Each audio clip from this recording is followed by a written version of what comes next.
Dance, yes, no, next. Dance, yes, no, next. E hoje eu recebo Gênesis de Andrade, agora a gente vai entrar em política. Gênesis, você é filiado desde 2009 ao PSOL, Partido Socialismo e Liberdade, e eu quero saber por que você escolheu o PSOL para se filiar e para militar. Bom, desde 89, né, que foi o primeiro ano que eu votei, eu tinha 17 anos na época, e era simpatizante do PT, né? Não me filiei, mas votei no Lula desde 89, votei depois em 94, votei em 98, né? Mas tomei assim, tive uma decepção muito grande com os rumos que o PT tomou, né? Com os rumos do PT, os rumos do presidente Lula, né? Inclusive na questão do fator previdenciário, que ele era contra o fator previdenciário quando era oposição.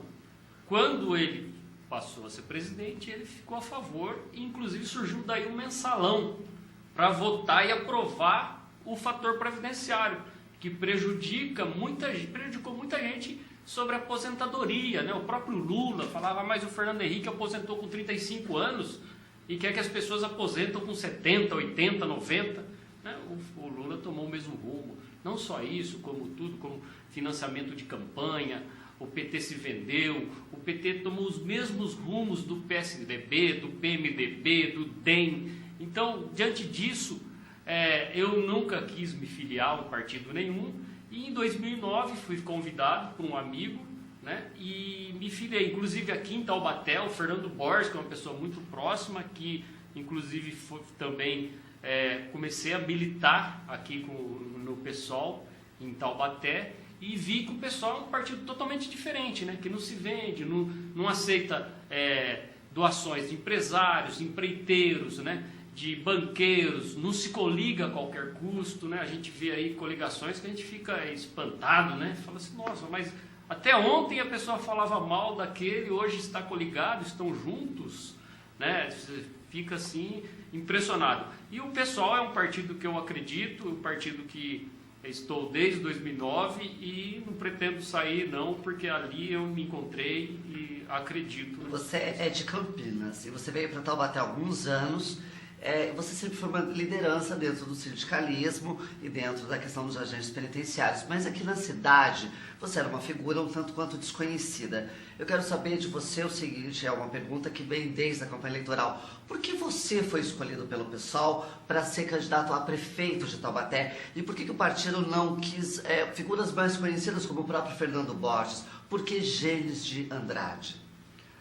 Na verdade, Monique, nós sabemos muito da dificuldade de se eleger um prefeito pelo PSOL numa cidade com o tamanho de Taubaté, né? Até porque nós, como eu disse, nós não aceitamos dinheiro de empreiteira, empresário, banqueiro, então fica até difícil para você fazer uma campanha. Para você ter uma ideia, o que eu gastei na minha campanha foi o dinheiro do meu próprio bolso, que não chegou a R$1.000, né? Então é dinheiro que faltou em casa, inclusive deixou de sair para comer uma pizza, deixou de sair para deixamos de sair para nos divertir, para gastar na campanha, naquilo que eu acredito, e ter a oportunidade de dizer aquilo que eu acredito para a população toda.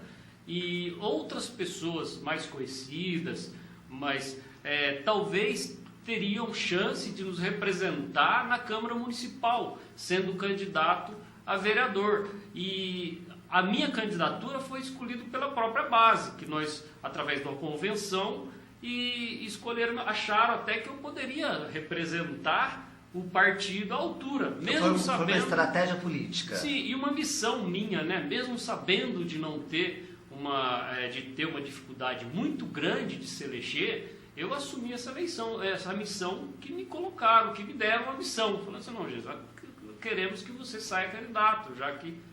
E aceitei a missão. E dentro dessa missão, você foi considerado, recebeu o título de o Homem-Bomba. Da onde veio esse título? Não, na verdade, esse título, Monique, o jornal Contato, na época, ele colocou que sobre uma entrevista do deputado Carlos Gianazzi, que era candidato a prefeito em São Paulo também, e o deputado Carlos Gianazzi disse que seria o homem-bomba nas eleições de São Paulo, na capital de São Paulo. E onde o jornalista me perguntou, não, mas gente, você vai ser o homem-bomba aqui também? Eu falei, sim, claro, a gente, no mesmo formato da campanha do Carlos Gianazzi, do deputado Carlos Gianazzi do PSOL, vai ser o formato da nossa campanha aqui sim, vamos dizer a verdade, vamos colocar o dedo na ferida, nós não temos rabo preso com ninguém, nós não devemos nada para ninguém, só tem medo de falar a verdade aquele que deve alguma coisa para alguém, porque ele vai escutar o retorno, né? Qual é a avaliação da campanha? Eu acredito que foi muito boa, Mônica, mesmo assim tendo 2019 votos, eu me sinto honrado por esses 2019 votos, eu acho que foi muito bom, né? Nós éramos 5 candidatos, sem recurso financeiro, sem assim, uma estrutura financeira, nem incentivo assim, mais financeiro na verdade mesmo, porque hoje para você andar você precisa de dinheiro. Eu ia entrar nessa questão, você entrou, a gente já adianta. O PSOL é um partido que a infraestrutura dele é muito precária. Não só a infraestrutura, mas também a militância ainda não é grande. Eu quero dizer o seguinte, se o PSOL tivesse a verba, a militância, a infraestrutura de partidos como o PT, como o PSDB, como o DEM, como o PMDB, o resultado teria sido diferente. Você acredita nisso? Sim, é bem possível, porque todas as campanhas dos partidos grandes, eles investem em publicidade, né? Entram na mente das pessoas de uma forma assim, empurrando mesmo, e as pessoas acabam sendo até levadas por aquela emoção, né? Por aquelas campanhas milionárias, parece às vezes uma novela até, né? Então isso mexe com a pessoa, todo dia ela chega, vê aquilo, e ela acha que porque a pessoa que é rica, a pessoa que tem um empreendimento grande, tem empresas, esse daí vai ser um bom gestor para a cidade, e já provou sempre, né, Murique, que nunca foi assim, que sempre aí entraram pessoas milionárias, e não é por causa disso, muita gente acredita nisso ainda, ele tem dinheiro, ele não precisa roubar. Você está dizendo para mim que o marqueteiro às vezes faz o candidato. Sim, você vê que alguns marqueteiros foram pagos a preços assim, né, milionários. Você vê o exemplo do Lula Mendonça,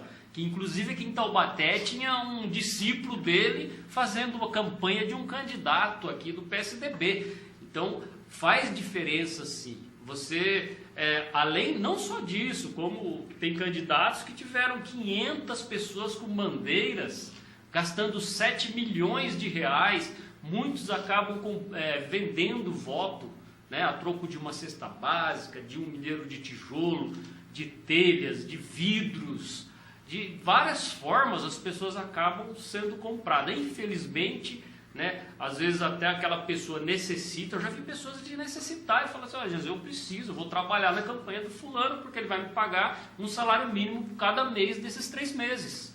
Então a gente até entende a necessidade, que é um povo sofrido, às vezes muita gente desempregada, sem condições mesmo, a gente até entende. E eu mesmo sozinho, sem dinheiro, sozinho não, sei que tem a militância, os companheiros, mas digo assim, sem esse recurso todo, fica até difícil chegar em alguns bairros. Se eu chego lá, não vou encontrar todo mundo, porque eu vou um dia só na campanha, e temos que trabalhar ainda, temos nossos empregos, né? Então não é tão simples como de um desses que não trabalham, que tem empregados, que tem um monte de gente trabalhando para ele. O problema é saber de onde vem esse dinheiro. Esse é o problema. Durante um debate realizado na TV Band Vale, você chamou o Bernardo Ortiz de Sarney de Taubaté.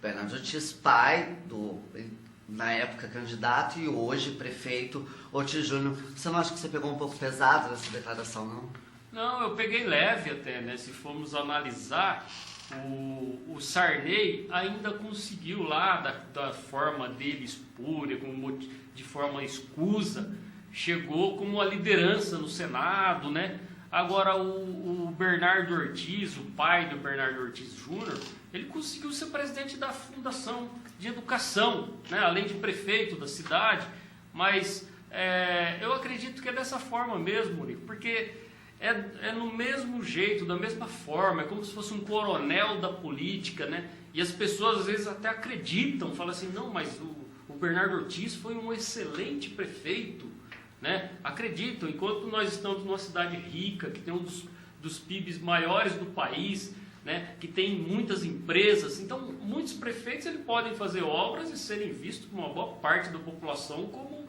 o excelente prefeito, como um grande líder. Agora você tem que ver a educação, a saúde, como que está aqui na nossa cidade de Taubaté, em que ele colocou com seu apoio durante 30 anos todos os prefeitos que aí passaram, inclusive o Roberto Peixoto, outros que ele chamou de traidores, né, de Judas Iscariote. Então, e acaba pagando preço também futuramente, né, porque daí se envolve com pessoas desse naipe e daí acaba acontecendo o que está acontecendo recentemente, as pessoas denunciam, aparecem os Robertos Jeffersons, né, também aqui, né, aqueles que participaram de alguma maracutaia e se sentiram prejudicados com uma fatia do bolo menor, onde vão lá e denunciam, né, e nesse país só se descobre as maracutaias dessa forma, né, só quem participou mesmo, porque a investigação mesmo, séria, não acreditamos. Agora se tiver uma denúncia de alguém que estava lá no meio do ninho de serpente lá daquele bando, vai se descobrir as maracutaias, e só é descoberto dessa forma. Além de você deixar o Bernardo Ortiz de Saliente, Taubaté, teve o caso das mochilas, na época da campanha, e você foi para a praça com mochilas e batendo panelas. Gênesis, era da sua cabeça que saíram essas ideias? Sim. Das mochilas foi a questão das denúncias que nós vimos aí na mídia, né, sobre a FDE, sobre a denúncia do próprio Djalma na época, da Gládiva, que era chefe de gabinete do Bernardo Ortiz na FDE, colocada por ele mesmo, e que depois a denunciou, que depois o Djalma denunciou, de superfaturamento de vendas de mochila, de manipulação de preços, e depois dessas denúncias, vimos o gasto de campanha altíssimo, né? Nós vimos, onde saímos, tinha o carro Giro 45, tinha bandeiras do PSDB para tudo quanto é lado, pessoas com bandeira, muros pintados, né? Tudo isso não é tão simples assim. Mas a gente, no caso das mochilas, essa semana saiu a notícia de que o